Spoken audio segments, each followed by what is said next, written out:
کم کسان چې په خپلو کې سره خپای په خاصه توګه قریبان، دوستان، ملګري او داسې نور کم کسان همسایګان، هغو ته دا واقع تاسو ضرور ورسوئ. واقعیت ډېره د عبرت ده، ډېره د پند ده، ډېره د سوچ ده، ډېره د فکر ده. زموږ په معاشره کې موږ ځکه خفه یو له بل سره، ځکه د اصلاح د خلکو په مابینځ کې نه راځي چې هر سړی وایي زه خو د فضیلت والا یم، نو باید ما له زما ورور راسي، ما خوشحاله کړي، باید ما نه معافي وغواړي. دلته په دې واقع کې مسله بالکل د نیکانو دا برعکس ده. واقع څنګه ده؟ حضرت حسین رضی الله تعالی عنه او د بل د میرې د ورور محمد بن حنفیه بن ابي طالب رضی الله تعالی عنه در مابینځ پر یو خبره اختلاف راغلی. دا اختلاف دومره اوږد شو، د دومره اوږدوالی ونیوی چې په خپل آپس کې خبرې بندې شول، تعلقات دا ختم شول، یو بل کره ورتګ پوښتنه کول لکه څنګه چې زموږ ته په مابینځ کې دي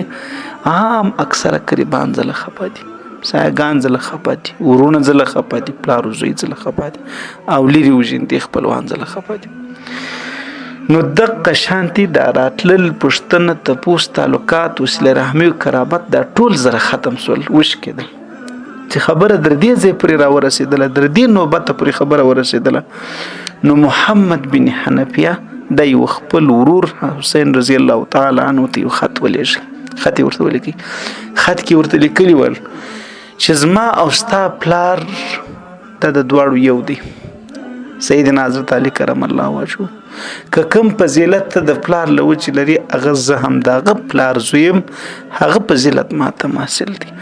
و امي امرأة من بني حنیفه، زما مور چې ده هغه د حنیفه د قبیلې یوه ښځه ده، او ستا مور چې ده زما د مور په خپل قبیله کې خپل شرافت دی، او ستا د مور د شرافت. ولکن امک فاطمه سید النساء بنت رسول الله صلی الله علیه وسلم، ستا مور چې دا ته چې د چا اولاد یې، د چا زوی د مور د لحاظه د هغو مقام ته زما مور نسي رسېدلی. په دې ځای کې زما ستا فضیلت تر ما بالا دی. وانت احق مني، ته در ما په فضیلت په دې ځای کې ډیر بالا یې. نو چې ته په فضیلت کې رانه بالا یې، فسر الی حتی ترضانی، نو ته د فضیلت والا یې، د فضیلت والا دپاره دا پکار ده چې هغه راسي ما راضي کړي. ته د فضیلت والا یې،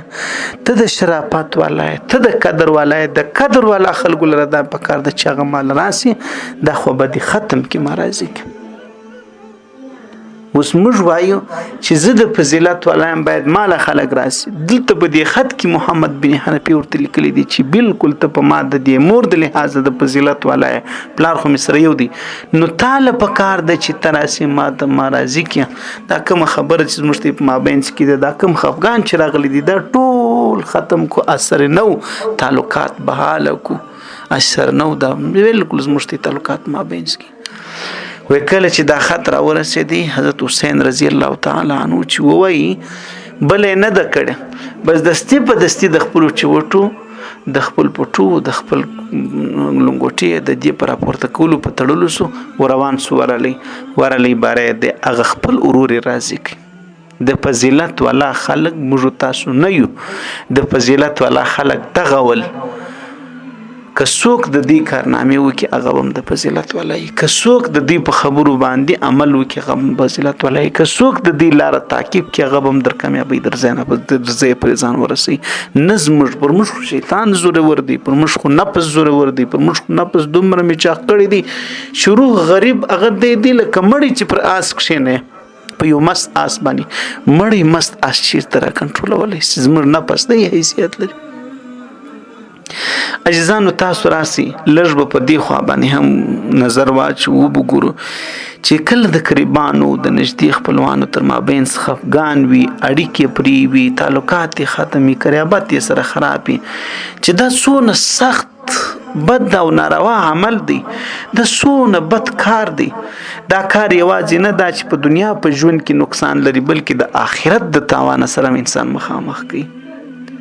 اول دا تاوان انسان ته مخامخ کیږي چې څوک چې د خپلوانو سره اړیکې پرې کوي د بخاری او د مسلم حدیث دی قرابت دی خراب کی قرابت دی شاکه قرابت واجب دی پاللې نو دا سړی به جنت ته داخل نسی دا د نبی کریم علیه السلام بارک وینا د بخاری او مسلم اصح الکتب د کتاب الله څورسته دواړو نقل کړي د متفقون علیه حدیث دی نو په دې حدیث شریف کې نبی کریم علیه السلام دا به د جنت دخول نه منسي داخلك وسه چا خیال ساتلی دي زغه د دې وجه زغه دا وایم ما خپل قریب نه یادې نو زه ولیات کوم دغه خبر په جاهلیت په زمانہ کې مو ول چې لري دي لړای چې لړی دي لړای نبی کریم علیه السلام د دې برخلاف مشته دعوت را کړی دي چې دا رنګ نه ده ته خپل حق ادا کوا نور کار الله ته پرېږده ستا به خپل غاړې خلاصي ته وسیله رحم کوا ته قرابت کوا ته د خیر خوایز رساته ته بدنیتیا مکوا ته حسد مکوا عزیزانو دغه حدیث شریف دا مشته دا راشي چې دا کار د الله د رضا سبب دی چې څوک د قربانو سره قرابت پالي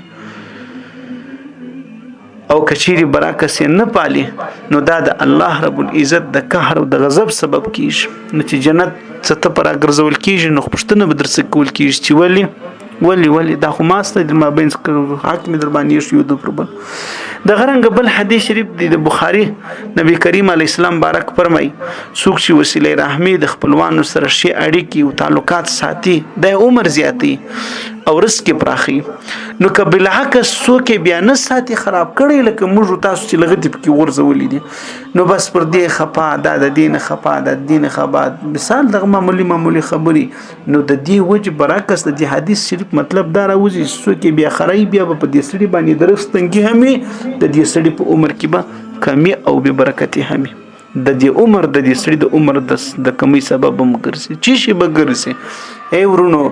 دغه به ګرځي چې تا د قرابت ته شاګر زولې دی ای ورونو دغه به ګرځي چې تا د خپل کریم حق غصب کړی دی تا ظالم د ځانه جوړ کړی دی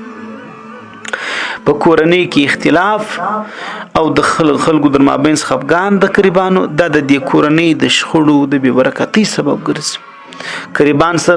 قربانو خپلوان سره خپای دا د دې کورنۍ تختری او تاوتریخوالي د جنگونو د غیبت د کینې د حسد د نفرت د ټولو تلاره حواري بیا غیبتونه شروعي بیا تهمتونه شروعي بیا د ټولنې او د کورنۍ هغه برکت لمنځه وړي د غرنګ سلرم نقصان ادا دي چې د دې سړي دعا نه قبليږي یو کس چې خپلوانو سره ظلم کوي دای ځان تر بالا بولی کبر ور سره کوي بی اعتنائی ور سره کوي پریکون ور سره کوي مثال تعلقات ور سره ختمي د دې سړي دعا الله نه ردي ځکه الله د ظالم دعا نه ردي دې سړي د خپل قربانو حق وهلې دي چې اس دینه په کمیش قریبانی د پښتنې سړي څه کور خرابېش زموږ دغه سي انسانان سره بدنیت ته یو عالم ته یو چا ویلو چې خپل تربور په دې بازار کې وینم چې هم سور شوروي د سور شوروي لاله ته به ترش کړه کیږي د خلکو د مابین دغه حالت پنځم دغه نقصان دا دی چې د مرګ پر وخت باندې به پښیمان انسان پښیمانی خو حالت هیڅ پیدا انسان ته نه کوي موسی علی السلام په قوم کې په د استسقا لپاره راغون تلی ورنو څو واره اوتی دوه نه قبلېدل یا الله ته خواست وکړي چې زموږ د دعا د نه قبلېدو سبب یې الله مشته په ګوته کې مشته راوښي وی الله پاک ورته فرمایل چې په تاسو کې وسړی دی چې هغه د قربانو سره تعلقات خراب دي هغه د قرابت شکولو والا دي هغه یو نفر د وجه په دې سلويش زره کسان وتلی او په دې سلويش زره باندې رحم نه کیږي زموږ کور ته دغه انسانانو ډک دي پلار کسر بچان ته دا دعوت ورکوي وای ځه پرېږده وای په مخ دې نشي در ګرانو عزتمندورونو برعکس بیا څوک چې اصلاح راولي په مخبل مابین کې نو قران کې اول حکم دادی انما المؤمنون اخوه فاصلحوا بین اخويكم مؤمنان خو ټول سره ورونه دي چې پر دې سره خپای دوستان سره خپای لا باید سره خوشاله سي اصلاح در مابین زوس خپلوان خو بيخي در دي ډیر زیات حق سره لري هم سایګان خو بيخي در دي ډیر زیات حق لري رسول الله بارک صحابه تو پر مل د ابو داود ترمذی حدیث دی وای آیا ز تاسو ته د عمل نه دروشم چې هغه د نفلی روزو د نفلی مانزه د صدقې نه مغوري صحابه کرام ورته فرمایل قربان مور پلا د ملتان زار سي خامخا ضرور وش و د خلکو در مابین زروغه جوړ